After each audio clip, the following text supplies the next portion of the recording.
बना रहे हैं तो सागर माला, बंदरगाह बना रहे हैं तो सागर, और सड़क बना रहे हैं तो कौन सा प्रोजेक्ट, भारत माला। समझ में गया। अब हम लोगों ने एक और चीज लिया है, फ्रेट कॉरिडोर। क्या लाए, फ्रेट कॉरिडोर। फ्रेट कॉरिडोर में क्या हुआ, हम लोग एग्जिस्टिंग पटरियों पर सवारी गाड़ी ले जाते थे। अब सवारी गाड़ी में भी देखिए पैसेंजर का कोनो वैल्यू नहीं, एक्सप्रेस को तनी सा वैल्यू, सुपर फास्ट को और वैल्यू, तेजस, तुरंतो, शताब्दी, राजधानी, इन सब और वैल्यू।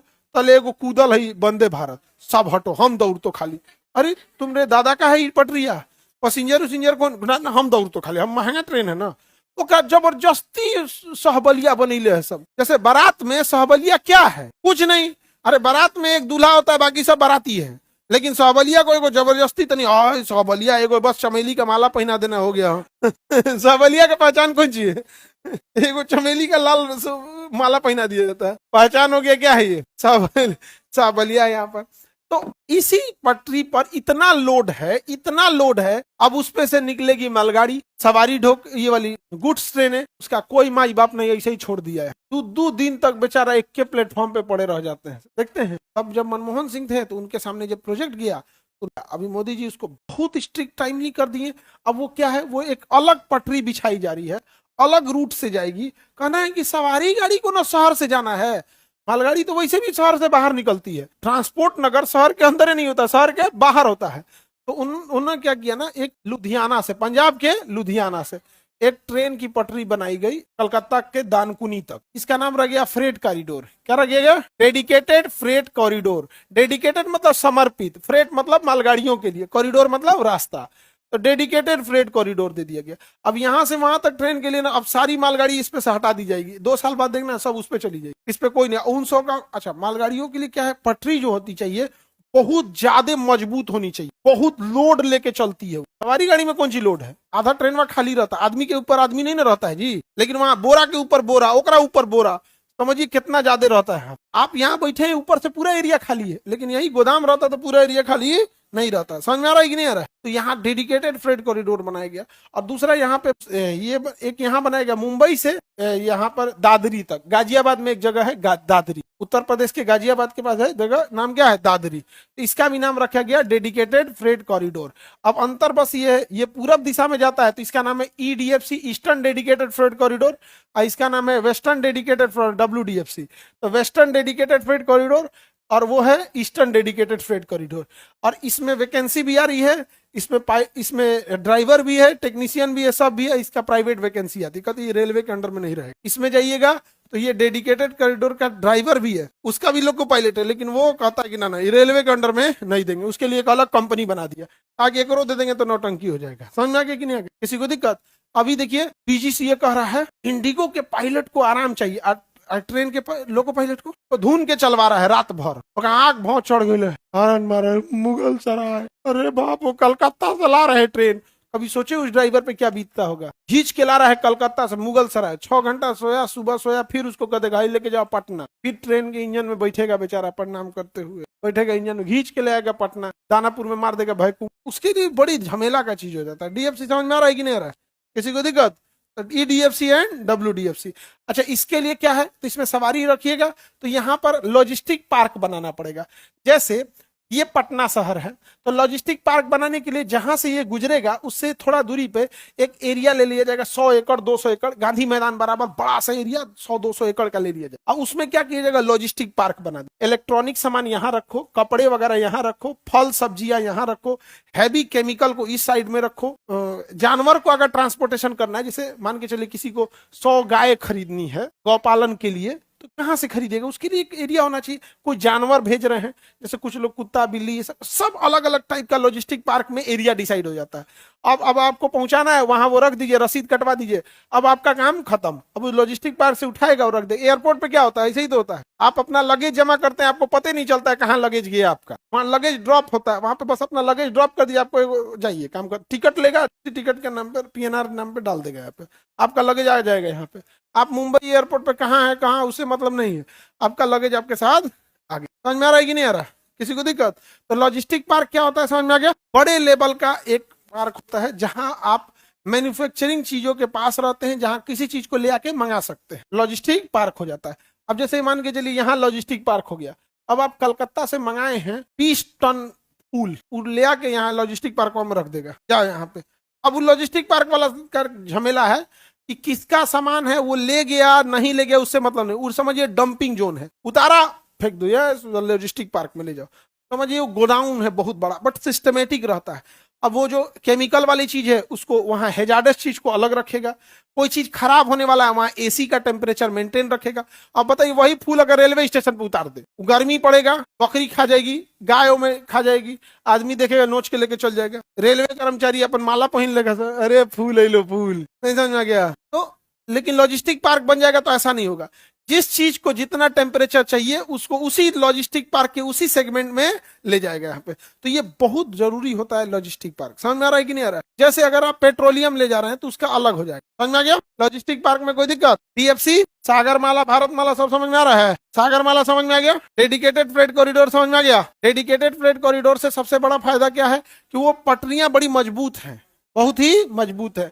डेडिकेटेड फ्रेट कॉरिडोर कितने टाइप का है? 2, ईस्टर्न डेडिकेटेड फ्रेट कॉरिडोर और western dedicated freight corridor. Eastern वाला पंजाब के लुधियाना से कलकत्ता तक जाता है, वेस्टर्न मुंबई से लेके गाजियाबाद के दादरी तक जाता है, गाजियाबाद के कहां तक जाता है? दादरी।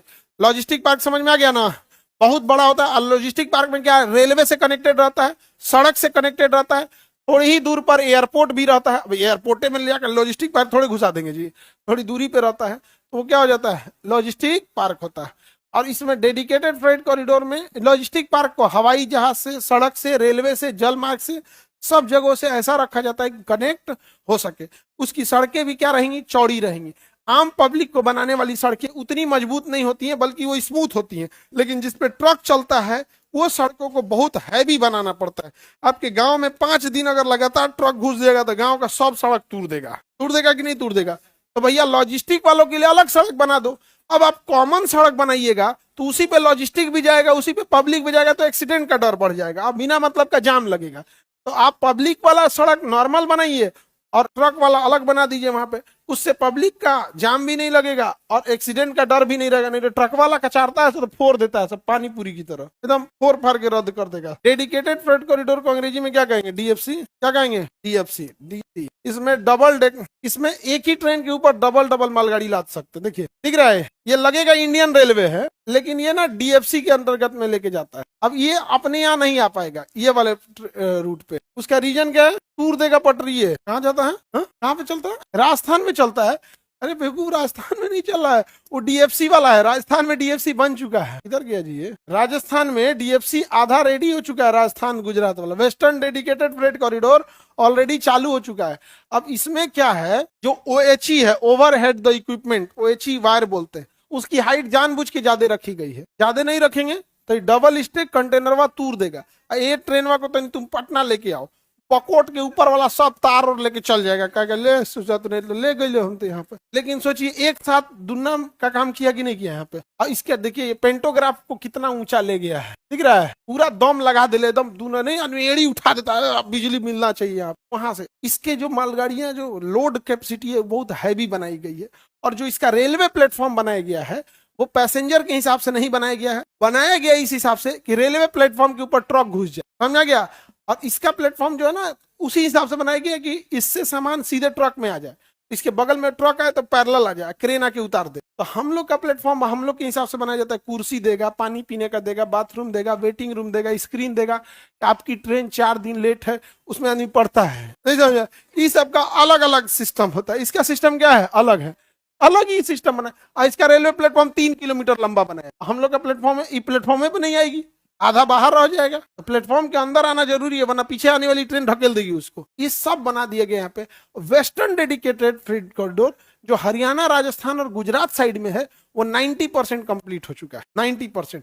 ईस्टर्न फ्रेट कॉरिडोर भी लगभग कंप्लीट हो गया है, बीच में थोड़ा बना है। सासाराम में अलग बनाया जा रहा है, कोई है इसमें सासाराम? आप लोग के साइड में इसको बनते देखें? ले, आप लोग को पता नहीं होगा, चालू नहीं हुआ इसलिए नहीं पता होगा, चालू नहीं हुआ इसलिए पता नहीं होगा। जिससे चालू हो जाएगा 2 साल बाद ना आपको ये वाला डबल स्टेक ट्रेन देखने को मिल। अच्छा, इसका जो लोको पायलट है वो इंडियन रेलवे से वैकेंसी लेकर जा रहा है? नहीं, अलग से ले जा रहा है। पता नहीं चल रहा है किसी को कि भारत में एक नई रेलवे आ गई है जो कंप्लीट प्राइवेट, समझ में आ गया कि नहीं आ गया? इसका रेलवे स्टेशन का भी अलग नाम रहेगा, जैसे सासाराम से गुजरेगा तो न्यू सासाराम, जहां से गुजर रहा है उसके आगे क्या लोड दिया, न्यू। जैसे पटना से गुजरेगा न्यू पटना, क्या जोड़ दिया, न्यू पटना, ताकि लोगों को लगे कि पटना की न्यू पटना। और धीरे धीरे सारे मालगाड़ियों को किस पे शिफ्ट कर देगा, मतलब डेडिकेटेड फ्रेट करो, डीएफसी पे शिफ्ट कर देगा।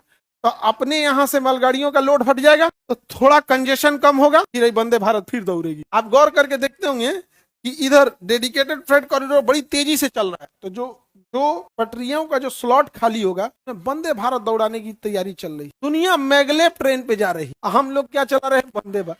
कांतों में शीशा लगल है, उसकी खासियत क्या है उस ट्रेन की, उसमें शीशा लगा है तो का कुर्सिया इसे घूम जाता है, नहीं समझे, एग्जीक्यूटिव क्लास का घूमता है, नॉर्मल का नहीं घूमता है, उसके लिए भी एक्स्ट्रा पैसा। जैसे ऐसे हम लोग जंगला इधर है और खिड़की ऐसे है, तो एग्जीक्यूटिव क्लास में रहेंगे ना तो नीचे एक लॉक दिया है पैर ऐसे लगा कैसे घुमा दे, भारत विश्व गुरु बन गया। देखो देखो कैसे ये वंदे भारत है, धन हो गया। बिना मतलब का चीजें जब ढिढोरा होता है ना तो खराब लगता है। इससे ये समझ में आता है, बाकी देश वाले हंसते हैं सब कि इतने झुंझुना लेके खुश है। छोट लड़का को देखोगे ना, एगो ऐसे रगड़ के उसका गाड़ी आएगा, रगड़ेगा छोड़ दे, वंदे भारत, नहीं समझ आ गया, ऐसे रगड़ के घुमा दिन रात। अरे यार दुनिया बुलेट ट्रेन को रिजेक्ट करके यह कहकर बुलेट ट्रेन छोड़ दिया कि अब ये टेक्नोलॉजी पुरानी है, अब हम मैगलेव पे शिफ्ट हो या हाइपर लूप पे शिफ्ट हो।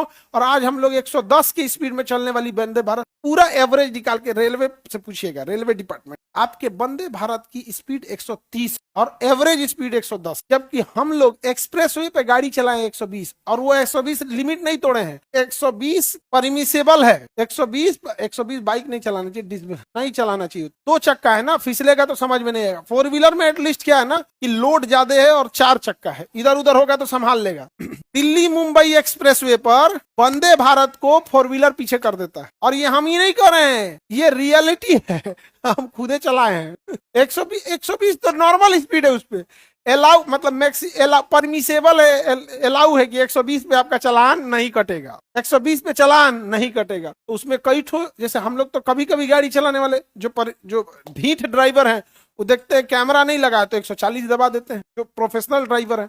अब हम लोग भैया कभी कभी चलाने वाले लोग, आदमी लिमिटे में चलाता है, नहीं समझे, बिना मतलब का ढंढेरा। हम इसकी तारीफ किए कि नहीं किए, कभी हमारे मुंह से सुने वंदे भारत, अरे यार वही ट्रेन वहां है, उसका तुम सफेद रंग का पेंट कर दियो, हाँ चक्का लगा दिए इसमें वंदे भारत, उसमें घुसिएगा तो एक गुलाब का फूल देगा, एगो अंग्रेजी अखबार देगा। एग्जीक्यूटिव क्लास नहीं होगा, एग्जीक्यूटिव क्लास जो होता है ना ईसी, एक होता है सीसी चेयर कार, आप बैठे होंगे चेयर कार में, उसमें ऐसे ही दे देगा, नाश्तो पानी कम में पूछा होगा, पानी देता है। एग्जीक्यूटिव क्लास में जाइएगा तो गुलाब का फूल, एक पेपर और पानी बोतल दे देगा, उसके बाद हर 1 आध घंटे पे आते रहेगा, कभी नाश्ता लाएगा, कभी फल लाएगा, कभी पकौड़ी लाएगा, कभी केला, कभी कटलेट, कभी चाय, कभी कुछ। एग्जीक्यूटिव क्लास में खिलाते पिलाते लेके आते, नहीं समझ आ गया। हम मम्मी पापा को एग्जीक्यूटिव क्लास से भेजे थे, आप लोग भी जब जाएगा तो मम्मी पापा को हमेशा एक ग्रेड चीज, समझ में आ गया कि नहीं आ गया। अब मेरी मम्मी को दे दिया अंग्रेजी न्यूज़पेपर और मेरी माता जी नहीं पढ़ी, तो इसमें कोई वो मतलब बुराई नहीं होना चाहिए। आप में से बहुत सारे लोगों की माता नहीं हो, इसलिए कभी ये नहीं होना। हम तो इस बात का, बल्कि आप लोग इस बात पे भी कहिएगा कि आपके माँ बाप अगर पढ़े, पिताजी तो पढ़े, माता नहीं, तो नहीं पढ़ने के बावजूद आप लोग को अगर यहाँ तक भेज दिए हैं, सोचो अगर पढ़े रहते तो कहाँ तक ले जाते हैं। तो कभी अपने माता पिता के इस पे ही नहीं करिएगा, समझा। तो ये है आपका कौन सा, डेडिकेटेड फ्रेट कॉरिडोर। इससे डबल फायदा, ट्रेन लंबी है 2 किलोमीटर और उसके ऊपर हो, अगर 2 किलोमीटर ट्रेन लंबी है और उसके ऊपर फिर लाद दिए तो 4 किलोमीटर। सोचिए इतने चीजों को ले जाने के लिए इंडियन रेलवे के ट्रेन पे इसको 4 चक्कर मारना पड़ता। एक तो वो 700 मीटर से लंबी नहीं हो सकती है, ये 2 किलोमीटर लंबी है, 7 तरीके कैसे, यानी 3 गुना, और उसके ऊपर भी ये डबल लोड कर दिया, यानी 6 गुना। 6 चक्कर मारेगी उतना में 1 के चक्कर में पूरा कर देगा। बेहतरीन है कि नहीं। रेलवे स्टेशन भी बनाने के झमेला में, ड्राइवर को आराम करने का जगह, जो ट्रक वाला आया है उसके बैठने के लिए कोई नॉर्मल जगह ही नहीं कि अनाउंसमेंट, टिडिंग टिडिंग, गाड़ी संख्या 3 2 5 7 कहर कहर बोलेगी ना, प्लेटफॉर्म नंबर 4 पर आने, इसको हरी झंडी देने वाली है।